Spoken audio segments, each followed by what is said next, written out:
Good morning +1 बच्चों। आज इस मैथ्स क्लास में हम नया चैप्टर स्टार्ट करने जा रहे हैं। Chapter number 12 3D geometry. मतलब आज बेसिकली इसका जो है हेडिंग है introduction to 3D geometry, 3 dimensional geometry. तो जो इसकी एक्चुअल में ही हम इंट्रोडक्शन ही करेंगे इसकी आज, ठीक है। जो इसकी प्रॉपर स्टडी होगी वो +2 क्लास में होगी। इंट्रोडक्शन में क्या होगा, इसमें आपको जैसे पता चलेगा कि इसमें कितने एक्सिस होते हैं, कितने इसमें प्लेन है, ऑक्टेंट्स कितने हैं, XYZ की पोजीशंस क्या है, डिस्टेंस फार्मूला क्या है और सेक्शन फार्मूला क्या है। तो आज इसकी हम जो कंप्लीट थ्योरी वो इसमें डिस्कस कर लेंगे। तो ये काफ़ी इजी टॉपिक है, ठीक है। तो इसमें आपको इतना घबराने की ज़रूरत नहीं है। तो जैसे कि आपने 2D किया हुआ है, 2D में हमने अभी इससे पहले हमने 2D की थी। 2D ज्योमेट्री जो हमने की थी उसमें हमने क्या क्या किया था, सर्कल, कॉनिक सेक्शन में किया था ना, सर्कल, एलिप्स, हाइपरबोला, पैराबोला सारा। तो उसमें हमने ये किए थे, हमने x axis and y axis, ये बच्चों आपने किया हुआ है, ठीक है। 2D में 2 प्लेन है जैसे किए हुए हैं आपने, x axis and y axis. ये ओरिजिन था और ये हमारा वाई, ओ वाई को प्रोड्यूस करेंगे तो ओ वाई डैश आएगा और ओ एक्स को प्रोड्यूस करेंगे तो ओ एक्स डैश आएगा। तो इस तरह से हमारे पास कितने क्वाड्रेंट्स बने थे इसमें, हमारे पास इसमें 4 क्वाड्रेंट्स बने थे, ठीक है। 3rd एंड 4th क्वाड्रेंट बने थे। तो इसी तरह से जो हम इसमें क्या है, जो एक्चुअल में जो हमारे पास हम जो प्रैक्टिकल लाइफ में है, प्रैक्टिकल लाइफ में हम 3D यूज़ करते हैं, 3D में रहते हैं, ठीक है। हर वक्त हम जो है इसमें हम 2D के साथ में नहीं चल सकते, ठीक है। तो 3D में जैसे 2D में है, 2D ज्योमेट्री में कोई पॉइंट जैसे लोकेट करना हो तो इसकी पोजीशन हम बता सकते हैं। बट जैसे 3D में है, मान लो मेरे पास बॉल है, बॉल को मैंने उछाला और वो किसी पॉइंट पर रुक जाती है, तो वो जो पॉइंट को लोकेट करना है तो इसके लिए हमें 3 डायमेंशनल ज्योमेट्री की ज़रूरत पड़ेगी, ठीक है। इसके लिए हमें किसकी ज़रूरत पड़ेगी, 3 डायमेंशनल ज्योमेट्री की ज़रूरत पड़ेगी, ठीक है। तो इसी के लिए हमने ये आज ये डिस्कस करना है कि ये एक्चुअली में होता क्या है। इसमें क्या होता है, हमारे पास वही सेम है। इसमें पहले 2 एक्सिस होते थे, x axis and y axis. अब इसमें 3 एक्सिस होंगे। ये हमारा, इसको हम वाई लेते हैं नॉर्मली, इसको एक्स एंड इसको जेड लेते हैं, ठीक है। इस तरह से करना है आपने। तो जैसे इसमें हम ये प्रोड्यूस करेंगे, ऐसे ये मैंने प्रोड्यूस किया तो ये एक्स डैश आ जाएगा। ओ जेड को प्रोड्यूस करेंगे तो नीचे जाएगा, ये ओ जेड डैश हो जाएगा। और ओ वाई को प्रोड्यूस करेंगे तो ओ वाई डैश हो जाएगा, इस तरह से, ठीक है। तो इसमें देखो बच्चों, इसमें आपने इमेजिन करना है, ये सारा जो इमेजिनेशन से चलेगा। आप मान लो क्लासरूम में बैठे हुए हैं, ठीक है, और आपके सामने जो है एक बोर्ड है, क्लासरूम में एक बोर्ड है, ठीक है, जो जिस पे हम टीचर जिस पे लिखते हैं, ठीक है। तो आपने कॉर्नर को देखना है, आप देख पा रहे हैं कॉर्नर, शाबाश। तो कॉर्नर को देखना है आपने, कॉर्नर को देखा आपने तो जो फ्लोर है आपका उसमें एक लेंथ है, ठीक है, एक ब्रेड्थ है आपकी, एक लेंथ है। फ्लोर देख रहे हैं आप, एक लेंथ है, एक ब्रेड्थ है, ठीक है। जो उसका कॉर्नर है, कॉर्नर आपकी हाइट होगी ओ, जो कि आपका जेड एक्सिस है। कॉर्नर क्या आपकी हाइट है। तो आप यदि कॉर्नर को ध्यान से देखें तो आपको इसमें पता चलेगा कि तीनों एक्सिस आपस में क्या है, परपेंडिकुलर है। X axis, y axis and z axis आपस में क्या है, परपेंडिकुलर है। तो इसको कहते हैं रेक्टेंगुलर कोऑर्डिनेट सिस्टम। क्या कहते हैं, रेक्टेंगुलर कोऑर्डिनेट सिस्टम। ये समझना सबसे पहले तो आपने, ठीक है। कॉर्नर को आपने इमेजिन किया बड़े अच्छे से, कॉर्नर आपने समझा तो ये x axis, y axis and z axis तीनों आपस में क्या है, परपेंडिकुलर है, ठीक है। तो अब ये देखो आपके पास, अभी तो आपने एक्सिस कर लिए, ठीक है। अब आप आगे देखिए, आगे इमेजिन करिए। अब आप जहाँ पर आप बैठे हैं, जो फर्श है आपका, ठीक है, उसमें जो वो आपका जैसे है वो एक्स वाई, जैसे इसको मैंने एक्स लिया, ठीक है। जो वॉल हमारी, जो कॉर्नर है हमारा वो हाइट है, कॉर्नर क्या हमारी हाइट है, वो मैंने जेड एक्सिस ले लिया, ठीक है। जो आपका सामने वाला बोर्ड है, जहाँ पर बोर्ड लगा है, बिल्कुल जो नीचे की कॉर्नर वाली लाइन होगी आपकी, सामने वाली लाइन होगी, वो आपके वाई एक्सिस है। जो लेफ्ट हैंड साइड में होगी आपकी, ये वाली लेफ्ट हैंड साइड वाली, ये एक्स एक्सिस है, ठीक है। तो इस तरह से आपके पास जो जिस फ्लोर पर आप बैठे हुए हैं, बेंच लग रहे हैं, जिस बेंचेस पर बैठे हैं, तो आप एक्स वाई प्लेन में बैठे हुए हैं, ठीक है। और जो बोर्ड आपके सामने है वो वाई जेड प्लेन है। वो कौन सा प्लेन है, वाई जेड, ठीक है। और जो आपकी बिल्कुल लेफ्ट हैंड साइड में जहाँ पर विंडोज़ लगी होंगी, ठीक है, तो वो आपका कौन सा प्लेन हो गया, जेड एक्स प्लेन हो गया, जैसे कि मैं इसमें आपको दिखा पा रही हूँ, ठीक है। ये आपका एक्स वाई प्लेन हो गया क्लियर बच्चों आपको। जहाँ पर बेंचेस लगे, जहाँ पर आप बैठे हैं, वो आपका एक्स वाई प्लेन है, और जो बोर्ड आपका सामने वाला बिल्कुल नज़र आ रहा है आपको, वो वाई जेड प्लेन हो गया, ठीक है। और जो आपकी लेफ्ट हैंड साइड में जहाँ पर विंडो है, वो आपकी एक्स जेड प्लेन है। तो इस तरह से ये तीनों प्लेन्स जो बने हमारे पास, ये तीनों प्लेन्स होल स्पेस को 8 ऑक्टेंट्स में डिवाइड करते हैं, 8 ऑक्टेंट्स में डिवाइड करते हैं। अब उसका अपने साइन को समझना है, ठीक है। तो मान लो जिस क्लासरूम में आप बैठे हुए हैं, ठीक है, ठीक है, उसको आपने अब इमेजिन करना है। आप मान लो फर्स्ट फ्लोर पे हैं और आपके नीचे सेम बिल्कुल वैसा ही ग्राउंड फ्लोर है। फर्स्ट फ्लोर पे भी 4 कमरे हैं और ग्राउंड फ्लोर पे भी 4 कमरे हैं, ठीक है। तो अब आपने इसको साइन को समझना है। तो जो जेड एक्सिस हमारा है वो हाइट है, ठीक है, तो वो पॉजिटिव होगा, ठीक है। जैसे आपने एक्स जिसमें जैसे आपने 2D में किया था ना, इसी तरह से आपने 3D में साइंस को करना है। ये बहुत ईजी है समझना। ये देखो मैं ऐसे कर रही हूँ। ये जो फर्स्ट वाला रूम है ये आपका क्लासरूम है जिसमें आप बैठे हुए हैं। ये ओरिजिन था आपका, ये एक्स एक्सिस जो सा है ये मैंने वाई लिया था, और ये जेड है, ये सॉरी एक्स है। और जो इसकी हाइट होगी, हाइट को आपको इमेजिन करना पड़ेगा। इसमें आप मैं शो नहीं कर पा रही हूँ, हाइट को आपको इमेजिन करना पड़ेगा। तो ये जेड एक्सिस है। मान लो आप फर्स्ट फ्लोर पे बैठे हैं और जेड एक्सिस जो है ऊपर है, ठीक है। जब वो जेड एक्सिस नीचे जाएगा तब वो नेगेटिव होगा। तो जेड एक्सिस क्योंकि ऊपर है आपका, ये तो ये चारों क्वाड्रेंट्स में, चारों ऑक्टेंट्स में पॉजिटिव ही होगा, ठीक है। तो फर्स्ट ऑक्टेंट में तीनों का साइन पॉजिटिव होगा, ये समझना आपने। सेकेंड ऑक्टेंट में क्योंकि एक्स हमारा बाहर चला गया, जो बाहर जाएगा वो नेगेटिव हो जाएगा, और वाई पॉजिटिव ही है, ठीक है। और जेड जो है वो पॉजिटिव ही रहेगा क्योंकि हम ऊपर फर्स्ट फ्लोर की बात कर रहे हैं, ठीक है। फिर से थर्ड में आगे, थर्ड वाले में, ये थर्ड आपका थर्ड रूम है। इसमें क्योंकि एक्स वाई डैश भी जो है, वाई भी बाहर की तरफ चला गया है, एक्स भी बाहर की तरफ है, तो नेगेटिव नेगेटिव पॉजिटिव हो गया। और फिर फोर्थ रूम में जब हम आए, ठीक है, तो ये आ गया आपका एक्स क्योंकि पॉजिटिव है, नेगेटिव और पॉजिटिव इस तरह से आएगा। तो फिर से हम ग्राउंड फ्लोर पे आते हैं। ग्राउंड फ्लोर में जिस रूम में हमारा क्लासरूम था, उसी के नीचे वाला जो रूम है वो आपका 5th वाला ऑक्टेंट बनेगा। उसमें फिर से हमारा एक्स है, ये वाई है, ठीक है, और ये फिर एक्स डैश हो गया, इधर से ये वाई डैश हो गया।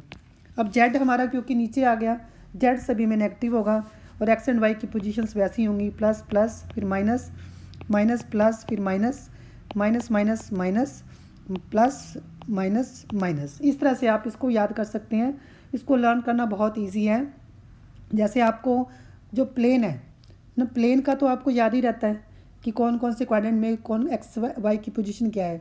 तो जो फर्स्ट 4 ऑक्टेंट्स होंगे उनमें जेड ने पॉजिटिव है, और जो लास्ट के 4 ऑक्टेंट्स हैं आपके पास, लास्ट के जो 4 हैं उनमें जेड क्या होगा, नेगेटिव होगा। तो इस तरह से आप कर सकते हैं। ये देखो बड़ा ईजी है।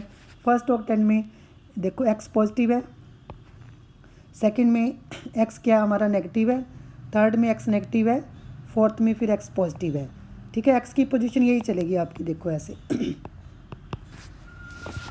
ठीक है। इसके बाद फिर वाई जो है आपका, वाई जो है हमारा फर्स्ट क्वाड्रेंट में पॉजिटिव, फर्स्ट ऑक्टेंट में पॉजिटिव है, सेकंड में भी पॉजिटिव है, थर्ड और फोर्थ में नेगेटिव है। फिर उसके बाद सेम वही position, plus plus minus minus. और फोर्थ ये जेड का मैंने आपको बताया है, फर्स्ट 4 में पॉजिटिव होता है और लास्ट 4 में ये नेगेटिव होता है। तो इस तरह से आप इसको लर्न कर सकते हैं। इसको लर्न करना बहुत ईजी है। अब जैसे कि मैंने एग्जांपल दिया आपको, ये पॉइंट है, इसमें 4 - 2 3 है, इसमें एक्स पॉजिटिव है, वाई नेगेटिव है और जेड भी पॉजिटिव है, ठीक है। पॉजिटिव नेगेटिव पॉजिटिव, तो ये कौन सा बना हमारे पास, फोर्थ ऑक्टेंट बना। इस तरह से आप इसको लिख सकते हैं। इसको लर्न करना बहुत ईजी है। और जो लास्ट वाला बनेगा ये आपका 8th ऑक्टेंट बन रहा है, ठीक है। तो इस तरह से आप इसको याद कर सकते हैं। तो कोई ज़्यादा मुश्किल काम नहीं है ये वाला, ठीक है। तो इसके बाद है हमारे पास distance between the 2 points. Distance formula ये जो आपने 2D में किया था, सेम वैसा ही इसमें 3D में है। इसको मैं आपको डिराइव करके दिखा देती हूँ कैसे करना आपने। सबसे पहले तो ये आपके पास है क्यूबॉइड की जो पिक्चर है आपको क्लियर है, ठीक है। जैसे रूम हो गया आपके पास, रूम की जो पिक्चर आपको क्लियर होती है। तो इसका जो डायगोनल कौन सा होगा, एक तो टॉप पे पॉइंट हो गया बी हमारे पास, और बिल्कुल उसके अपोजिट कॉर्नर पे ए पॉइंट है, तो ये डायगोनल ए बी हो गया। ए बी क्या आपके पास, ये डायगोनल है। तो जब हम बी से जो ये आप देख पा रहे हैं इसमें, ये जो ये वाला प्लेन जो आप देख पा रहे हैं, ये आपका नीचे जो है ग्राउंड जो जैसे जो फ्लोर होता है वो है। तो इसमें जब हम बी से परपेंडिकुलर ड्रॉ करेंगे तो ये जो परपेंडिकुलर होगा BC जो है परपेंडिकुलर टू दिस प्लेन होगा, ये प्लेन XY प्लेन आपका, ठीक है। ये जो ग्राउंड फ्लोर पे जो प्लेन हमें नज़र आ रहा है, ये कौन सा प्लेन आ रहा है, XY प्लेन आ रहा है हमारा, ठीक है। जैसे मैं आपको क्लासरूम का मैंने अभी एग्जांपल दिया है। तो जब हम इसको, आप फ्लोर को इमेजिन करें, जब दो कॉर्नर्स को आप ज्वाइन करेंगे, AC आपके पास डायगोनल बन जाएगा और जो D है वो भी आपका राइट एंगल्ड है। तो इस तरह से हमने देखा जो AD हमारा पैरेलल टू Y एक्सिस है, ठीक है। AD जो लाइन है हमारी पैरेलल टू Y एक्सिस है, जो DC लाइन है वो पैरेलल टू X एक्सिस है, ये समझना आपने। और जो BC है वो किसके पैरेलल है, वो Z एक्सिस के पैरेलल है, ठीक है। तो जो AD आपका, जैसे हमने आपको ध्यान होगा, आपने ये सपोज ये 2D में आपने 2 पॉइंट्स लेते हैं हम P एंड Q, ठीक है। P पॉइंट के कोऑर्डिनेट्स x1 y1 है और Q पॉइंट के कोऑर्डिनेट्स x2 y2 है। तो यहाँ से हमने परपेंडिकुलर्स ड्रॉ किए और ये जो डिस्टेंस PQ हमारा MN के इक्वल है, डिस्टेंस MN के इक्वल है। तो जो MN डिस्टेंस क्या होगा, ON माइनस OM, क्योंकि जब भी कोई पॉइंट हम लेते हैं, जैसे P एंड Q लिया हमने, तो इनकी ओरिजिन से हमारी जो पोजीशन क्लियर होती है, ठीक है। तो MN जो है ON माइनस OM है, ON हमारा है x2 और ON हमारा x1 है। तो इसी तरह से हमने ये AD निकाला है। AD क्या हमारा, क्योंकि Y एक्सिस के पैरेलल तो y2 माइनस y1। DC हमारा क्या होगा, ये किसके पैरेलल है, X एक्सिस के, तो ये x2 माइनस x1 है। और BC क्या होगा हमारा, ये Z एक्सिस के पैरेलल है, तो ये होगा हमारा Z2 माइनस Z1 है, ठीक है। इसको समझना आपने। अब जो राइट एंगल ट्रायंगल हमारे पास है, राइट एंगल ट्रायंगल ABC जो बनी है, ABC जो राइट एंगल ट्रायंगल आपकी बनी है, आप देखें इसमें, ठीक है। इसमें क्या होगा, AB स्क्वायर किसके इक्वल है, AB square is equal to AC square plus BC square. अब जो AC स्क्वायर आप इसमें देख रहे हो राइट, ये जो ट्रायंगल बन रही है हमारे पास, ये देखो, तो मैंने पिंक शेड किया है, ये जो ट्रायंगल बन रही है ACB जो बन रही है, इसमें क्या होगा, AC square is equal to AC, इसमें जो AB डायगोनल आपका, इसमें क्या है, सॉरी ये तो हम कर चुके हैं। जो दूसरी ट्रायंगल बनी है हमारे पास, मैं रेड शेड कर देती हूँ, ये वाली ट्रायंगल जो बनी ADC, इसमें क्या, ये राइट एंगल ट्रायंगल है, ठीक है। तो इसमें AD स्क्वायर किसके इक्वल है, सॉरी AC स्क्वायर किसके इक्वल है, AD स्क्वायर, आप देखो इसमें देख पा रहे हैं AD square plus DC square के इक्वल है। बस अब इसमें आप वैल्यूज़ पुट कर दें सारी, वेरी सिंपल। तो AD की वैल्यू हमने क्या निकाली, y2 माइनस y1 का स्क्वायर प्लस DC की वैल्यू क्या थी हमारे पास, x2 माइनस x1 का स्क्वायर और प्लस BC की वैल्यू क्या है, Z2 माइनस Z1 का स्क्वायर। तो इसको आप ऑर्डर में भी लिख सकते हैं। तो distance between the 2 points AB क्या हमारे पास, अंडर रूट ऑफ, तो x2 माइनस x1 का square plus y2 minus y1 का square plus Z2 minus Z1 का स्क्वायर। तो इसने आपने सिर्फ फार्मूला याद करना है ये वाला, ठीक है। इसकी जो डेरिवेशन है वो एग्ज़ाम में पूछी नहीं जाती है, बट नॉलेज के लिए हमने इसको डिस्कस कर लिया हुआ है, ठीक है। तो ये काफ़ी सिंपल है, ये सारा आप इमेजिनेशन से करेंगे तो आपको कोई भी इसमें मुश्किल काम नहीं लगेगा, ठीक है। इसके बाद हमारा जो लास्ट फार्मूला है वो है सेक्शन फार्मूला। ये भी काफ़ी सिंपल है। सेक्शन फार्मूला में हमने 2 पॉइंट्स लिए P एंड Q। P के कोऑर्डिनेट्स आपके पास x1 y1 z1 और Q के पॉइंट है x2 y2 एंड z2। जो R पॉइंट है ये इसके कोऑर्डिनेट्स xy z है आपके पास, ठीक है। तो जो R पॉइंट है ये PQ सेगमेंट को m/n के रेशियो में डिवाइड कर रहे हैं, ठीक है। तो इसके बाद हमने क्या करना है, हमने इसको कंप्लीट करना है। ये देखो मैं कर रही हूँ कंप्लीट इसको, ये मैंने इसको ज्वाइन करना है ऐसे, ये आपका S हो गया, ठीक है, और ये आपका T हो गया। तो इस तरह से हम ये देख पा रहे हैं हमारे पास 2 पैरेललोग्राम्स बनी हैं, इसको मैं येलो शेड कर रही हूँ। तो ये वाला, ठीक है, और एक ये वाला येलो शेड आप देख पा रहे हैं। ये 2 हमारे पास क्या बनी है, ये 2 पैरेललोग्राम्स बनी है हमारे पास। हमने क्या किया, P एंड Q से पहले परपेंडिकुलर्स ड्रॉ किए, यहाँ पर P Q एंड R से हमने परपेंडिकुलर्स ड्रॉ किए। और ये जो येलो शेड मैंने की है ये हमारे पास 2 पैरेललोग्राम्स बनी है। और जो ट्रायंगल्स हैं हमारे पास, जो 2 ट्रायंगल्स बनी है P, ये वाली P S एंड आर, एक ये वाली ट्रायंगल, इसको भी शेड कर देते हैं रेड, और एक ये वाली, ठीक है। ये दो रेड जो बनी हमारे पास ट्रायंगल्स, ठीक है, ये जो बनी है, जो मैंने रेड शेड थोड़ा सा किया है, ये हमारे पास सिमिलर ट्रायंगल्स बनी है। बस आपने सिमिलर ट्रायंगल्स का रिजल्ट लगाना है इसमें। तो ये जो m/n हमने लिया, m/n किसके इक्वल होगा, PR, ये जो PR upon RQ is equal to, ये थर्ड साइड SP हमने लिया, SP अपॉन QT। ये काफ़ी सिंपल है। अब जो SP है वो किसके इक्वल है, आप देख पा रहे हैं, SL माइनस PL। इसी तरह से जो हमारे पास QT है वो किसके इक्वल है, QM माइनस TM। अब इनकी वैल्यूज पुट करेंगे, सॉरी जो SL है हमारा, SL जो है वो किसके इक्वल है, सॉरी इसमें जो SL हमारा है वो NR के इक्वल है। हाँ ठीक है, वो NR के इक्वल है, देखो SL, क्योंकि NR के कोऑर्डिनेट्स पता है हमें, ठीक है। इस तरह से करना आपने, NR माइनस PL ऐसे करना है, और इसी तरह से QM माइनस जो TM आपका, ये देखो TM भी हमारा इसी के पैरेलल है, RN के, तो NR हो गया। इससे हमें क्या होगा, जो कोऑर्डिनेट्स लोकेट करने इजी हो जाएंगे। NR Z आपका, और PL क्या है, P पॉइंट के कोऑर्डिनेट्स हैं, PL क्या आपका Z1 हो गया। बस ये हो गया upon Z2 minus Z1।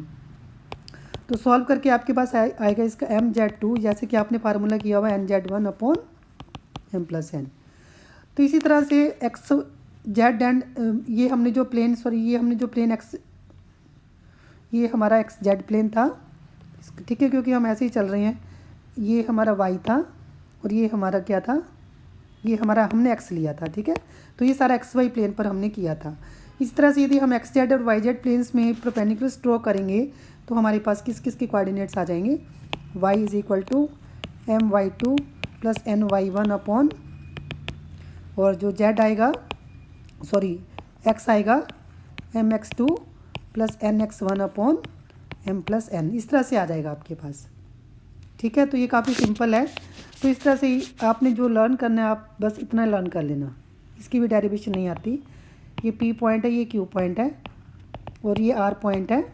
R के कोऑर्डिनेट्स क्या थे, x y z। P point के कोऑर्डिनेट्स क्या थे, x1 y1 एंड z1, और Q के x2 y2 एंड z2।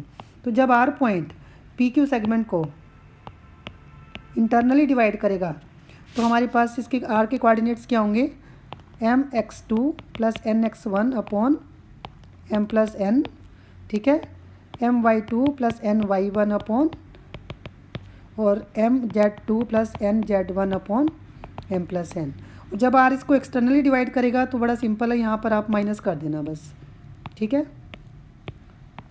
और when R is the mid point होगा, 1:1 के रेशो में डिवाइड करेगा, तब कोऑर्डिनेट्स क्या आएंगे, x1 plus x2/2, y1 plus y2/2 and z1 plus z2/2, ठीक है। तो इस तरह से करना आपने, जो मतलब कि आपने सेक्शन फार्मूला +2 में किया था वही सेम हमारे पास 3D में है, बस सिर्फ इसमें एक ही कोऑर्डिनेट इसमें जो सा वो एक्स्ट्रा आ गया, ठीक है, बाकी सारा सेम है इसमें।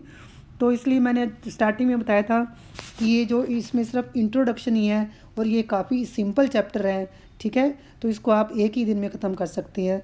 तो ये हमने सारी जो इसकी थ्योरी है वो डिस्कस कर ली है। नेक्स्ट क्लास में हम पहले एग्जाम्पल्स डिस्कस करेंगे, फिर एक्सरसाइजेस डिस्कस कर लेंगे। तो एक बार बच्चों आप इसको ट्राई करके आना और फार्मूले याद कर लेना। वैसे तो याद ही हैं आपको, ऑक्टेंट्स जो है वो मैंने इतने इजी वे से आपको याद करवाए हैं कि आपको कभी भूल भी नहीं सकते, ठीक है, क्योंकि आपको 2D में जो है 2D वाले एक्स वाई की पोजीशन पता ही होती है। तो फर्स्ट 4 ऑक्टेंट में जो जेड है वो पॉजिटिव होगा, और लास्ट 4 ऑक्टेंट्स में जेड क्या होगा, नेगेटिव होगा। एक्स वाई की पोजीशन आपको क्लियर ही है। तो इस तरह से इसको आप लर्न कर सकते हैं। तो इसको याद करना कोई डिफ़िकल्ट नहीं है। तो इसको एक बार आप रिवाइज़ कर लेना, और कोई डाउट है, कुछ पूछना हो तो आपने कमेंट बॉक्स में मेरे से लिख के पूछ सकते हैं। Thank you very much.